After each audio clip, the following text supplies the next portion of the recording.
Prime Minister and Head of Government of the Republic of Cameroon, His Excellency Chief Dr. Joseph Ngute, the Minister of Economic Planning and Regional Development, First Commissioner of Cameroon to the Lake Chad Basin Commission, Honorable Alamin Usman May, Excellencies, Governors of the affected states and provinces of the Lake Chad Basin,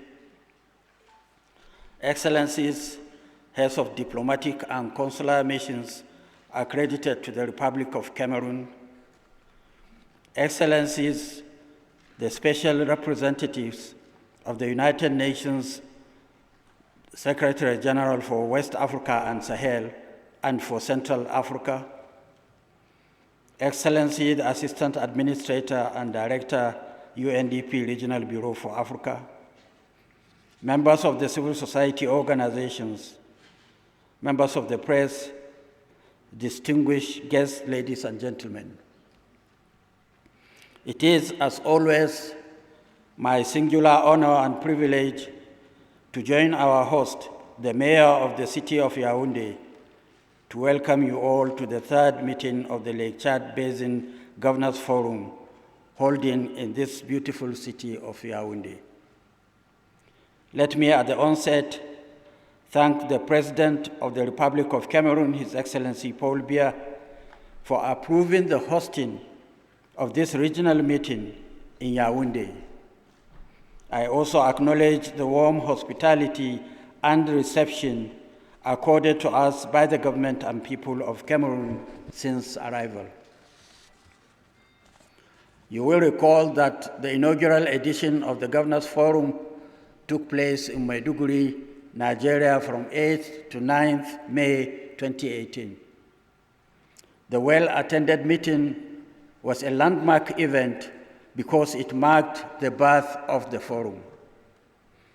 The meeting resolved to continue to meet regularly, to use the forum as a platform to foster regional cooperation on stabilization, peace building, and sustainable development for the region, and to ensure that the work of the forum fits into and supports the regional strategy for the stabilization, recovery, and resilience of the areas affected by Boko Haram insurgency, which we call RSS.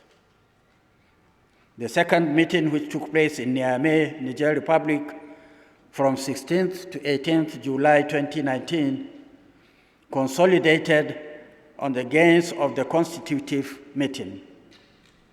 It consolidated the position of the Governors Forum as a regional initiative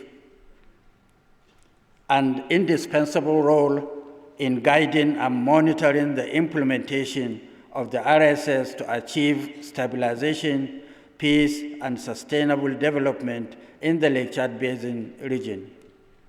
The meeting also identified the strategic priorities for the 8 affected states and regions and agreed on joint regional priorities. The second edition also marked the birth of the Regional Stabilization Facility, which has been implementing some of the 9 pillars of the RSS. Your Excellency, we are gathered here today for the third edition of the forum. This meeting is like no other because it combines the 2020 and 2021 editions, no thanks to COVID-19 pandemic and its restrictions, which made it difficult for us to meet in person. A fully virtual format was also not an option, hence the decision to adopt the hybrid format. The third meeting aims to reinforce the commitments made at the second one and to continue with the process of consolidating itself as an effective mechanism for regional cooperation and coordination of efforts to implement the RSS as the overarching framework for short, medium, and long-term stabilization, recovery, and resilience interventions across the Lake Chad Basin region. While consolidating the gains of the past 2 editions, it seeks to expedite actions towards building resilience and improving the lot of the people of the region.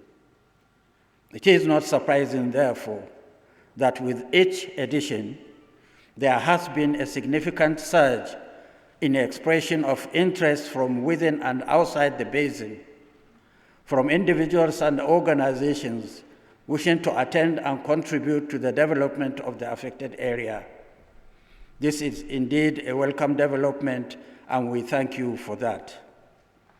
But unfortunately, time, space, and the need to remain focused on the objectives of the Governors Forum would not permit us to accommodate all the dignitaries that have expressed desire to be here with us in Yaounde today. Our inability to invite more participants is informed by the exigencies of COVID-19 protocol of social distancing, as well as the compelling need to remain focused on the fact that this is a governors' forum and governors must remain at the center stage at all times. The hybrid format adopted by this forum is intended to ensure optimum participation by all interested parties. While in-person participation by the governors and other critical stakeholders has been particularly conceived and graciously approved by the government of Cameroon as a way of ensuring optimum interface, the complementary online participation equally offers room for unlimited audience and virtual participation in the proceedings of the forum. Being closest to the affected people, governors are better placed to serve as agents of regional integration through enhanced regional communication networks, cross-border trade, and cross-border dialogue like the one we are having here in Yaounde today.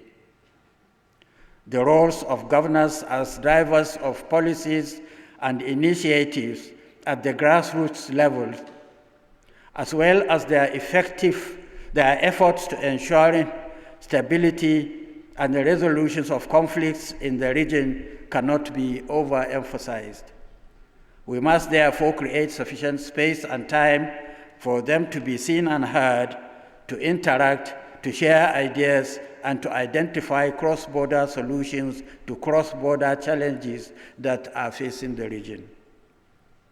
Your Excellencies, over the past year and amid COVID-19 restrictions, the governors, with the support of the RSS Secretariat, have developed territorial action plans for their respective territories.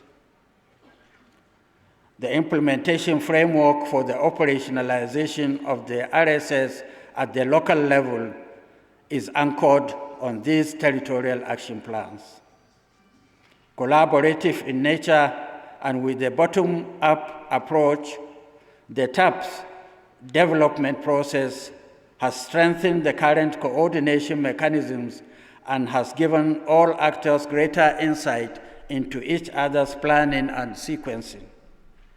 The TAPS, which the governors will present today, outline the contextualized local priorities which will enable each region to restore peace and put their territories on the path of stability.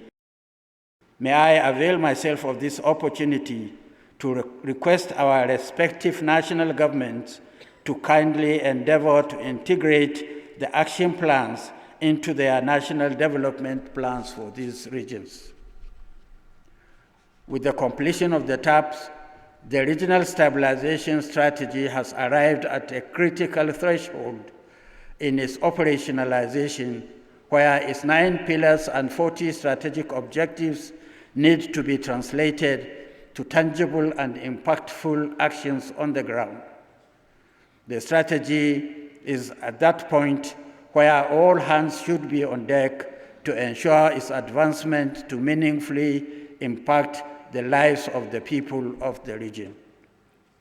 It is therefore my hope that all the stakeholders will actively support the implementation of the TAPS to ensure a return to normalcy in the affected areas.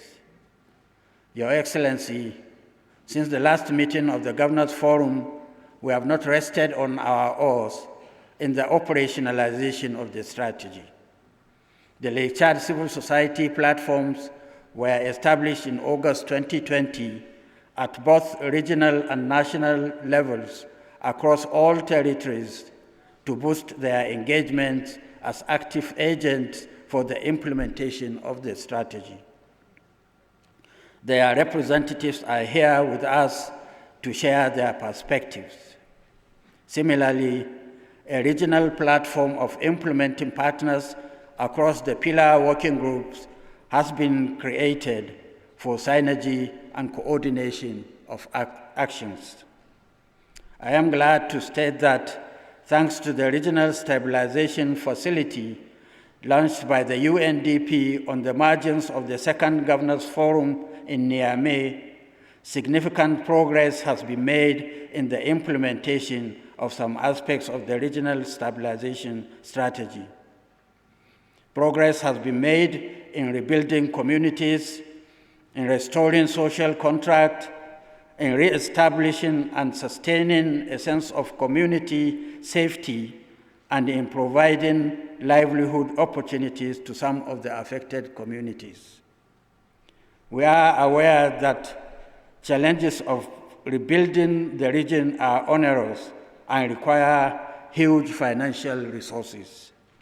Let me use this opportunity to again call on all our financial and technical partners to rally around the strategy to mobilize resources for its full implementation. Towards that end, we are working with the UNDP to establish a multi-partner trust fund, which is a flexible financial mechanism that will allow all partners to support the LCBC to implement the strategy. At this juncture, on behalf of the governments and people of the Lake Chad Basin, let me extend our sincere gratitude to our financial and technical partners, the International Support Group, and the governments of Germany, Sweden, the UK, the Netherlands, the European Union, as well as the African Union, African Development Bank. I also wish to thank the United Nations system, in particular, the United Nations Development Programme, which has continued to support the stabilization efforts in the region, including the holding of this meeting. Special mention is also made to efforts by the African Union Commission, which has remained resolute in its efforts to mobilize support for the LCBC in its stabilization efforts in the region, especially support to the multinational joint task force in the war against Boko Haram and other terrorist groups in the affected areas. Finally, let me once again reiterate the commitment of the Lake Chad Basin Commission to its relationship with the governors of the region as effective partners in delivering to the present and future generations a Lake Chad region that is viable, self-sustaining, and safe. A region where development is a cardinal objective and on the agenda of all parties. We are working to see a Lake Chad region which is free of strife, hunger, and poverty, and to see the rebirth of the region as the hub of development to unlock its great potentials. The attainment of these objectives, however, requires cooperation and support. We must all, as partners in progress, contribute to the full implementation of the 9 pillars of the strategy and its 40 strategic objectives for the effective development of the region and to bring the scourge of poverty and terrorism in our region to an end. On this note, Your Excellencies, I wish us all fruitful deliberations. I thank you very much for your kind attention.